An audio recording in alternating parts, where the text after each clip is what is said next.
Irmãos, há alguns meses a gente tem se preparado para esse dia. O Senhor já faz um bom tempo que Ele tem ministrado comigo sobre o livro de Ezequiel. E principalmente a Ezequiel 47. O Senhor tem me levado a níveis maiores de renúncias. E, consequentemente, Ele tem me levado a níveis mais profundos do rio de águas vivas dEle. E é difícil aprender isso, mas é necessário. Quando a gente quer ir mais profundo no Senhor, nós precisamos deixar algo para trás. Nós não podemos mais olhar para trás, mas nós precisamos fixar os nossos olhos nele. E quando eu soube desse culto, eu já tinha mais ou menos assim uma ideia do que eu iria fazer. Só que aí o Senhor me falou: filha, antes dos rios tem o vale. O povo passou pelo vale. Então o Senhor me guiou a ministrar essa mensagem do vale ao rio. E antes que a gente chegue no ponto crucial da mensagem, eu preciso dar um pano de fundo no contexto histórico para que os irmãos entendam a trajetória do povo de Israel até o vale e depois até o rio. Amém? Então, nós sabemos, irmãos, que a trajetória do povo de Israel, eles foram escravizados por 400 anos na terra do Egito. O Senhor, através da vida de Moisés, os libertou daquela escravidão, tirou eles daquela terra de escravidão, guiou eles pelo deserto. Pelo deserto, eles viram grandes milagres e maravilhas do Senhor. Eles viram coisas que eu creio, ou pode ser que nós jamais vamos ver. A gente jamais vai ver aquilo que aquele povo viu. Aquela nuvem enorme, aquela coluna de nuvem, aquela coluna de fogo, as águas saindo da rocha. Eles viram o mar se abrir, o mar se fechar diante do exército inimigo. Aquele povo viu grandes coisas acontecer. E em Deuteronômio capítulo 14, verso 11, enquanto o povo está lá no monte, Moisés alerta aquele povo que quando Deus falou com eles no monte, eles somente ouviam a voz do Senhor. Moisés alerta ali aquele povo. Eles somente ouviam a voz do Senhor, mas não viam aparência nenhuma. E ele diz: tenham cuidado para não se corromperem, fazendo para si imagem esculpida. Então, diante de todas as experiências que aquele povo de Israel teve ali no deserto, diante da manifestação da glória do Senhor no topo do monte, quando o Senhor chamou aquele povo para que ele pudesse falar diretamente com o seu povo, com a sua igreja, e eles tiveram medo do Senhor, Moisés lembra eles: naquele dia vocês não viram imagem nenhuma, mas vocês ouviram a voz do Senhor. E tomem cuidado para que vocês não corrompam o seu coração, fazendo para si imagens como deuses para si próprios. E em Deuteronômio 7 diz que o Senhor entregaria as nações ao redor da terra prometida ao povo de Israel e que eles deveriam destruí-las totalmente e não fazer aliança com eles, pois eram nações pagãs e corrompidas, e eles deviam destruir todos os altares que aquele povo tinha. Todos os altares que aquele povo pagão oferecia aos seus deuses, Israel deveria destruir. Só que quando aquele povo toma posse da terra, depois que a terra é dividida, eu quero que os irmãos abram em Juízes, capítulo 2.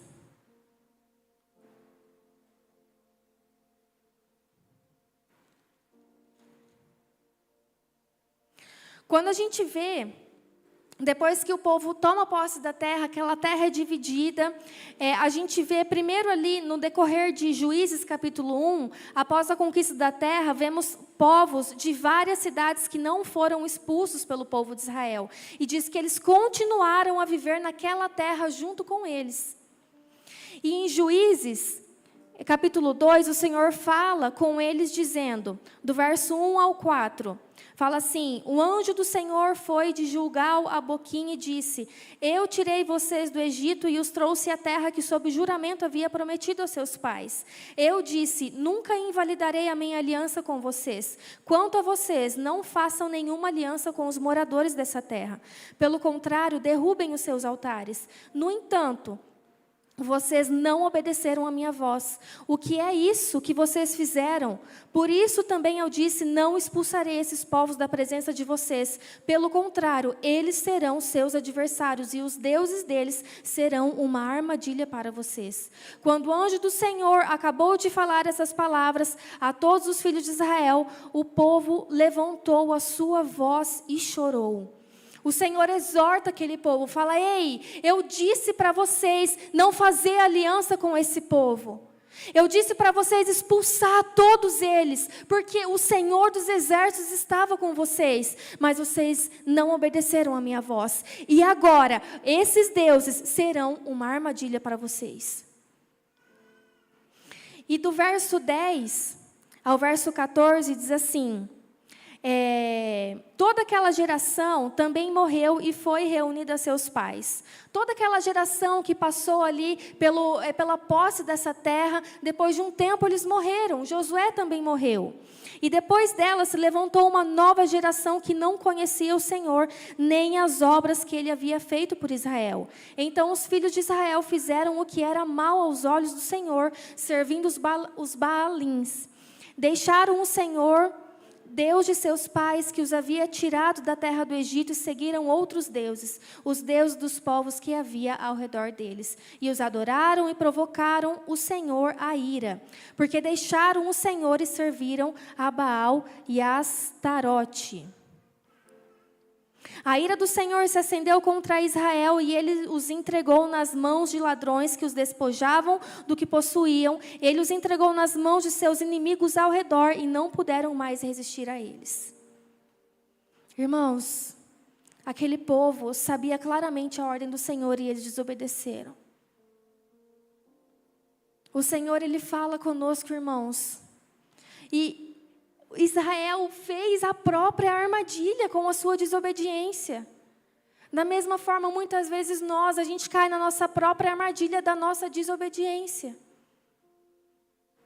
E a partir desse momento, mesmo assim, diante da queda, do pecado, da desobediência, o Senhor, Ele tinha compaixão, Ele tinha misericórdia, Ele amava o seu povo. E ele começou, depois disso, levantar juízes para que os livrassem das mãos dos que o atacavam. E aí começa esse ciclo aqui no livro de Juízes. Israel fazia o que era mal aos olhos do Senhor, a ira do Senhor se acendia contra eles e os entregava aos povos vizinhos para que os oprimissem. Então o povo clamava, chorava ao Senhor, o Senhor levantava de novo alguém para os livrar, eles ficavam em paz por alguns anos, até que esse juiz levantado pelo Senhor morresse, e então novamente Israel se corrompia de novo. E assim ia esse ciclo. Israel pecava, o Senhor entregava Israel aos seus inimigos, Israel caía em si, chorava, clamava, e o Senhor, na bondade, na misericórdia, levantava outro juiz para poder livrar aquele povo. E depois disso, nós vemos na palavra que o povo pediu um rei. Por quê? Eles viam as nações vizinhas que tinham rei, e eles queriam ser igual. Irmãos, o nosso problema muitas vezes é querer imitar as pessoas lá de fora. Sabe, querer imitar novas doutrinas, querer imitar um caminho mais curto, querer imitar algo que traga uma unção mais rápido, uma unção mais fácil, que não precise de entrega, de renúncia. Nós não podemos imitar as pessoas lá de fora, mas nós precisamos fixar os nossos olhos na palavra e no Senhor, permanecer fiel. O Senhor levantou um rei para eles, o Senhor levantou profetas para os exortar, mostrar os seus pecados, para ver se eles caíam em si e se arrependessem. E ainda o povo estava se corrompendo, muitos dos reis também que o Senhor levantou daquela geração também se corrompiam. Nós vemos vários profetas que o Senhor levantou ao longo dos anos para falar com o seu povo. Mas o povo não dava ouvidos e voltava para o mesmo pecado. E dentre todos esses tantos profetas, o Senhor me direcionou algumas profecias que o Senhor, com os seus profetas, dava ao povo de Israel. Então, eu vou pedir para o irmão colocar ali na tela algumas profecias. Essas profecias que eu vou dizer aqui para os irmãos, além de Juízes 2, todas estão na ministração de dança. E eu quero dar aqui, nessa ministração da palavra, dar um pano de fundo também para a ministração de dança, porque nós vamos ministrar exatamente o que eu estou pregando aqui. Então, primeiramente, projeta ali, irmão, Isaías, capítulo 1, verso 2 e 4. Isaías foi um profeta muito usado por Deus também. Exortou muito aquele povo, falou muito aquele povo. Foi uma boca de Deus naquele tempo. Mas, mesmo assim, o povo não ouvia a sua voz.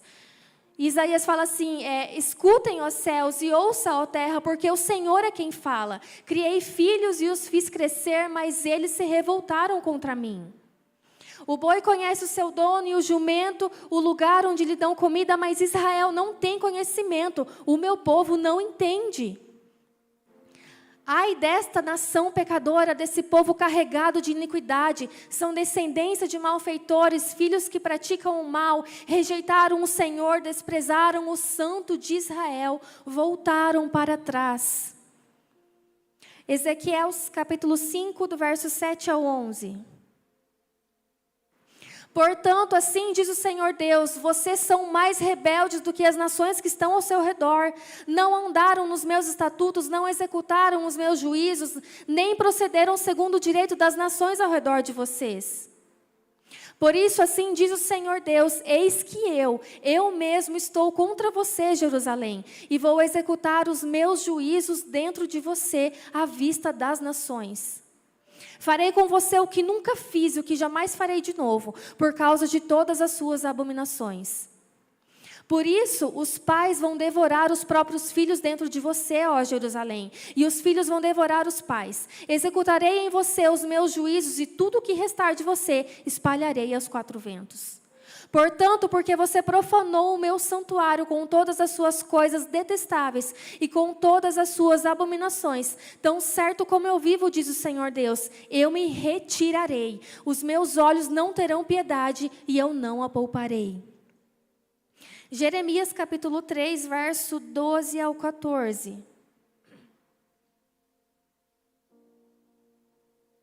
Vá, pois, e proclame essas palavras para o lado norte, dizendo, volte, ó rebelde Israel, diz o Senhor, e não farei cair a minha ira sobre você, porque eu sou compassivo, diz o Senhor, e não manterei para sempre a minha ira.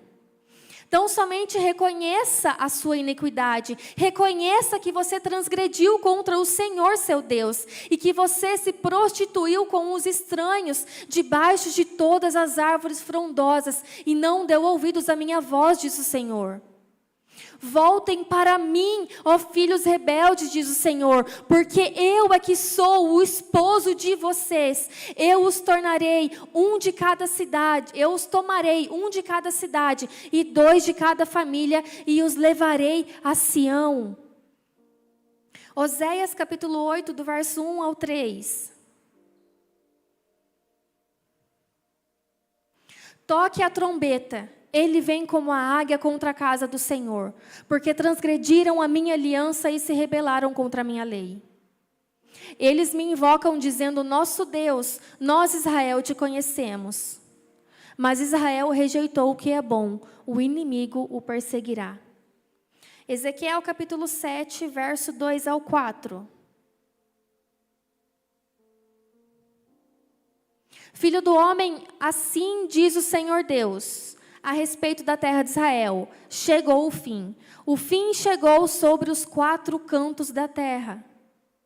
Agora o fim chegou sobre você, povo de Israel. Enviarei a minha ira sobre vocês, eu os julgarei segundo os seus caminhos e farei cair sobre vocês todas as suas abominações. Os meus olhos não terão piedade, eu não os pouparei. Pelo contrário, eu darei o que vocês merecem por seus atos, e farei com que paguem por todas as suas abominações, e vocês saberão que eu sou o Senhor.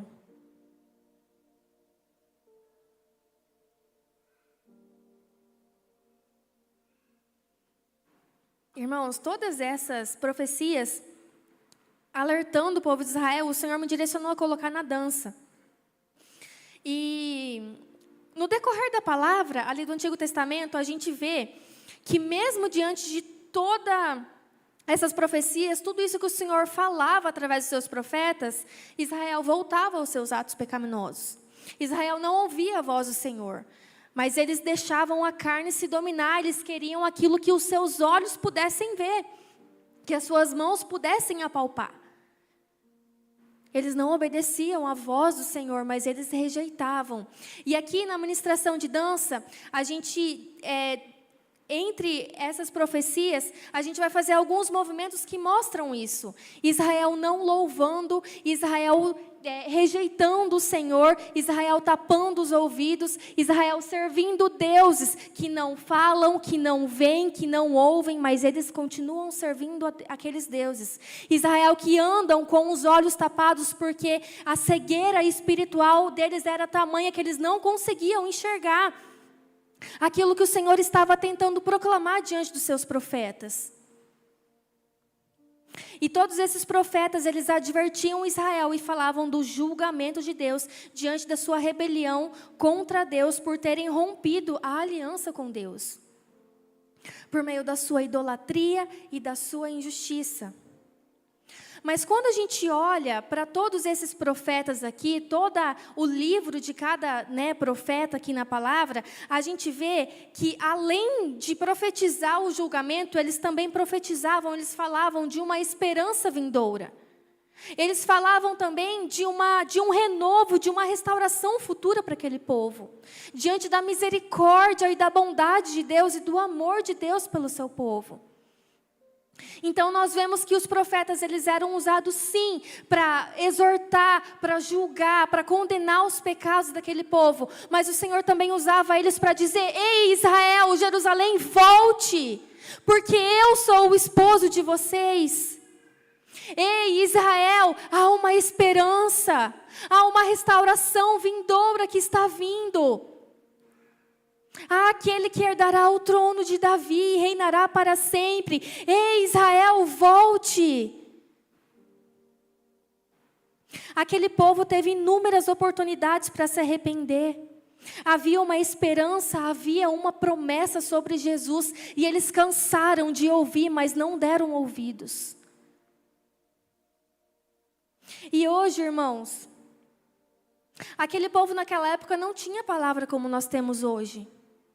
Eles podiam ouvir quando se reuniam, ou quando os profetas falavam. Hoje nós temos aqui, a palavra de Deus viva, a espada do Espírito aqui nas nossas mãos. Nós temos muito mais informações do que aquele povo. E às vezes a gente comete os mesmos erros que eles. Pode ser que a gente não esteja servindo outros deuses, mas a gente esteja servindo a nossa própria carne. Sabe, Israel tapava os ouvidos para aquilo que os profetas falavam, e nós às vezes tapamos os nossos olhos para aquilo que está escrito.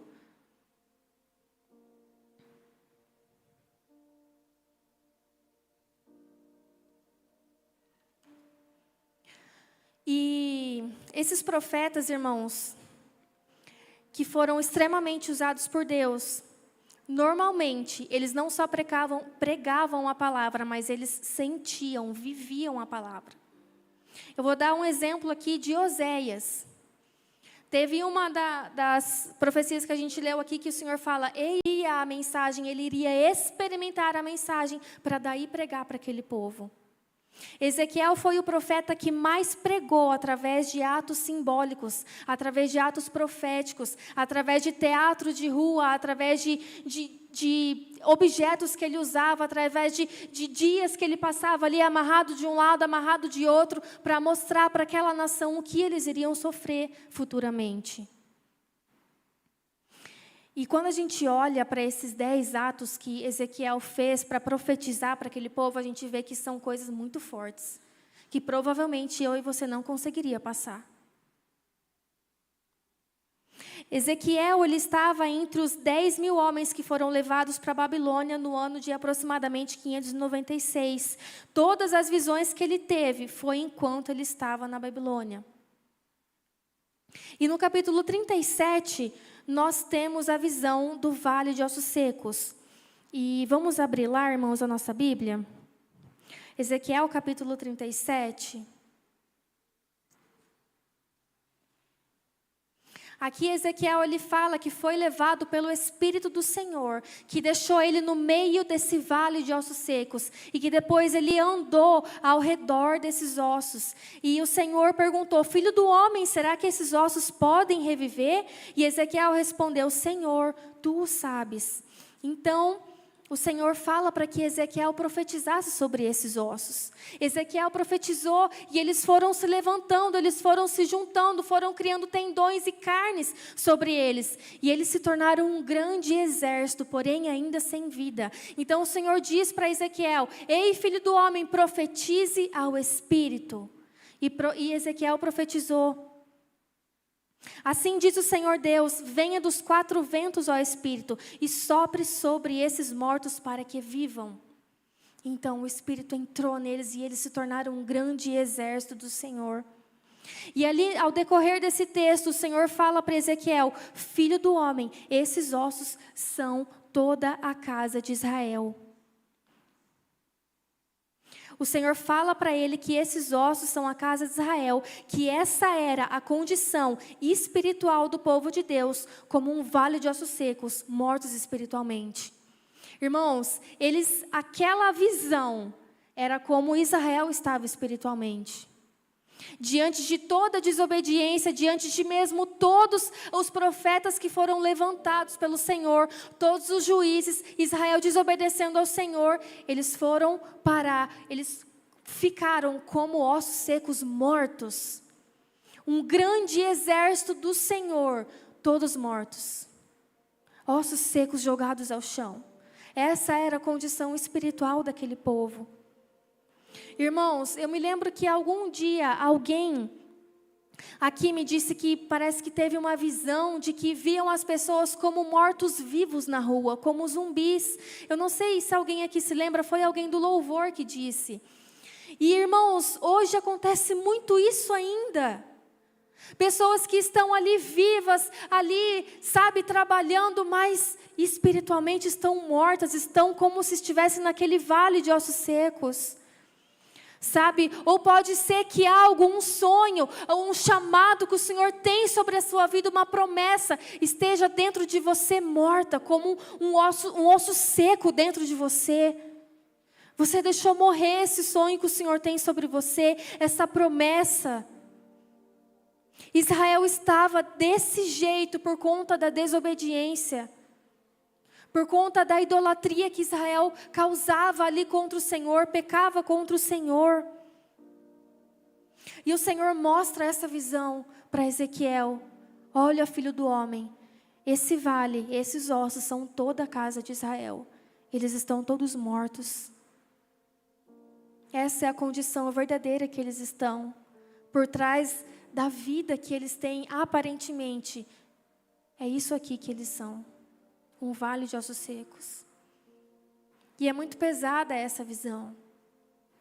Só que quando a gente vai indo ali em frente no texto aqui de Ezequiel 37, o Senhor, Ele mostra essa trágica visão para Ezequiel, mas Ele traz uma esperança logo após isso. Ele fala sobre a reunificação de Judá e Israel, da união de novo dos 2 reinos. Do verso 15 ao 23, ele fala dessa união. E eu vou ler aqui o verso 23, que fala assim: nunca mais se contaminarão com os seus ídolos, nem com as suas abominações, nem com qualquer das suas transgressões. Eu os livrarei de todas as suas apostasias em que pecaram, e os purificarei. Assim, eles serão o meu povo, e eu serei o seu Deus. Irmãos, Esse sempre foi o desejo de Deus. Nós sermos o povo dele e ele somente ser o nosso Deus. Esse sempre foi o desejo do coração do Senhor, ter um relacionamento com o seu povo, com a sua noiva, com a sua esposa. E no decorrer do texto, do verso 24 ao 28, o Senhor, ele fala ali prometendo a vinda de Jesus. Ele promete essa esperança vindoura que o Senhor Jesus trará. E eu vou ler aqui do verso 25 até o 28 para vocês. Habitarão na terra que dei ao meu servo Jacó, na qual os pais de vocês habitaram. Habitarão nela ele e os seus filhos, e os filhos de seus filhos para sempre. E Davi, meu servo, será príncipe deles para sempre. E a palavra aqui, a tradução da palavra hebraica para príncipe, é alguém exaltado. Então, é como se ele estivesse falando ali, então Jesus será alguém exaltado dentre eles para sempre. Jesus é exaltado para sempre. Ezequiel estava profetizando isso daqui. Continuando ali no verso 26. Farei com eles uma aliança de paz. Será uma aliança eterna. Eu os estabelecerei, os multiplicarei e porei o meu santuário no meio deles para sempre. O meu tabernáculo estará com eles e eu serei o seu Deus e eles serão o meu povo. As nações saberão que eu sou o Senhor, que santifico Israel, quando o meu santuário estiver no meio deles para sempre. Aleluia! Ezequiel está mostrando aqui essa vinda de Jesus que irá restaurar a nação de Israel, todo o povo para sempre. Ele será o príncipe, alguém exaltado para sempre diante do seu povo. Ele que herdará o trono de Davi e reinará para sempre. Ele que fará uma aliança eterna conosco, que não mais será rompida. Ezequiel ali profetiza prometendo Jesus. Jesus, ele é a restauração de todas as coisas. Ele veio para trazer vida para aqueles ossos que estavam naquele vale. Jesus é a nossa promessa. E ele já veio e ele virá e nós estamos aqui esperando por ele. Então, eu não sei como você entrou aqui essa noite, se tem algo morto na sua vida. O Senhor Jesus te trouxe aqui para dizer, ei, eu voltarei e eu te trarei vida, através do meu Espírito que está em vocês. O Senhor, irmãos, Ele mostra essa condição terrível de Israel, mas Ele mostra também a restauração vindoura. O Senhor, Ele sempre quer o nosso bem, porque Ele é um bom Pai. Então, mesmo diante da nossa desobediência, Ele fala, volte filho, volte para mim, porque eu sou um bom Pai e eu tenho o melhor para você. Deus restaura todas as coisas. Jesus é a nossa esperança. Jesus, irmãos, era a única esperança para aquele povo de Israel. Diante dessa condição espiritual deles, Jesus é a única esperança. E da mesma forma hoje, Jesus é a nossa única esperança. Nada mais. E a partir do capítulo 40, Ezequiel começa a ter uma visão do templo. E no capítulo 47, é onde ele vê as águas que vinham do altar.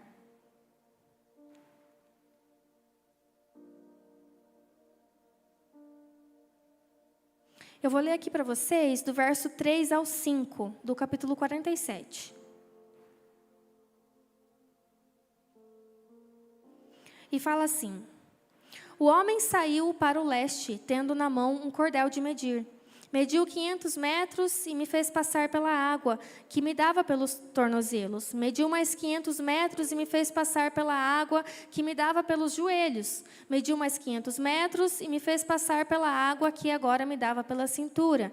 Mediu ainda outros 500 metros e já era um rio, que eu não podia atravessar, porque as águas tinham crescido.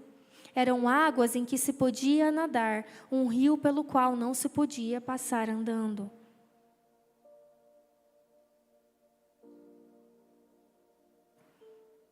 Olha que interessante essa transição, porque Ezequiel ele começa assim: mediu 500 metros e me fez passar pela água. que me dava pelos tornozelos. E mais um pouco, mais 500 metros, me fez passar pela água, que me dava nos joelhos. Mais 500 metros e me fez passar pela água, que agora me dava pela cintura. E mais ainda 500 metros, e já não era mais águas, mas era já um rio. Então, olha só, irmãos. Quando a gente está andando no raso, a gente está pisando em águas.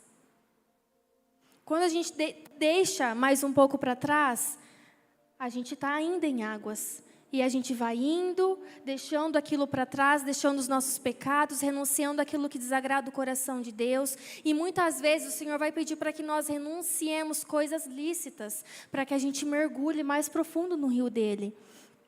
Quanto mais Ezequiel andava, mais as águas iam subindo. E já chegou um momento em que ele não tinha mais controle sobre os seus pés, mas era o rio que conduzia ele. Assim é com as nossas vidas, irmãos.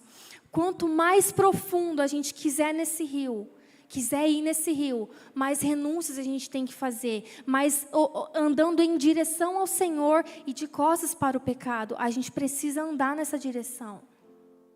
Porque vai chegar um momento em que a gente não vai mais estar pisando em águas, vai chegar um momento em que a gente não vai mais ter o controle sobre as situações, mas vai chegar um momento em que você vai deixar o teu controle. E aí o Senhor vai te mergulhar nesse rio, porque já não é mais você que vai ter o controle sobre a sua vida, mas é Ele em você. É o rio dele através de você. Irmãos, o Senhor ele tem um rio para ser liberado aqui nessa noite. Mas vai da escolha de cada um de vocês. Eu tenho absoluta certeza que cada um de vocês quer mergulhar nesse rio. Assim como eu também quero. Houve muitos momentos na minha vida em que eu estava só molhando os meus pés. Mas aí, eu me entreguei mais um pouco. Eu me consagrei mais um pouco. Eu renunciei mais um pouco. E aí a água foi subindo. Foi subindo e foi subindo. Até o momento que o Senhor falou: filha, eu estou no controle da tua vida. Seja dependente somente de mim. Irmãos, para a gente mergulhar nos rios, a gente precisa ser dependente somente do Senhor. Sabe? A gente precisa se desprender das coisas desse mundo. A gente precisa se desprender daquilo que os nossos olhos conseguem ver, daquilo que as nossas mãos conseguem apalpar. E é diante dessa renúncia da sua vida que você vai mergulhar nesse rio. Você já não vai mais estar andando em águas, mas você vai estar nadando em um rio. E olha só que interessante, porque do vale de ossos secos, aquela condição espiritual, o Senhor, através de Jesus, que é a esperança eterna, a esperança da nossa restauração, o Senhor, Ele leva, através de Jesus, nós, cada um de nós, pelos rios do Espírito. E Ele diz: aquele que crê em mim, do seu interior, fluirão esses rios de águas vivas. Só que nós precisamos decidir andar mais 500 metros. Se a gente ainda está tendo controle pelos nossos pés, decida renunciar mais alguma coisa e ande mais 500 metros. Até que você perca totalmente o controle da sua vida. Porque é quando você perde o controle da sua vida que o Senhor começa a agir. Quando você começa a entregar tudo que você tem, é aí que o Senhor começa a agir. Quando você se desapega de tudo aquilo que você tem, é aí que o Senhor começa a derramar coisas sobre vocês. Irmãos, eu tenho vivido isso na minha pele. Praticamente 100% das palavras que eu trago aqui, o Senhor me faz viver elas. E às vezes é difícil. Não é fácil. Mas é a melhor coisa que eu faço. É dar as costas para aquilo que me prendia antes e andar mais 500 metros. Até que eu não tenha mais o controle sobre os meus pés, sobre os meus passos. Porque é o rio do Senhor quem me conduz. E o Senhor, Ele quer liberar esse rio aqui essa noite. O Senhor, Ele quer inundar a vida de cada um de vocês. Mas Ele diz: ei filho, entrega. Entrega o teu controle nas minhas mãos. Renuncie aquilo que você precisa renunciar e ande mais 500 metros. Venha em minha direção. Não ande mais com o controle dos seus pés, mas venha mais um pouquinho, para que o meu rio te conduza para a direção certa. É o rio do Senhor que vai nos conduzir, é o Espírito de Deus que vai nos conduzir. E eu vou chamar aqui as meninas para a gente ministrar essa palavra para vocês. E eu peço para que os irmãos estejam com o coração aberto, de verdade, para que o Espírito Santo venha se mover aqui nesse lugar. Para que as águas aqui simbolizadas por esses tecidos venham realmente inundar o coração de vocês. Estejam abertos com os corações de vocês para que vocês sejam inundados, em nome de Jesus.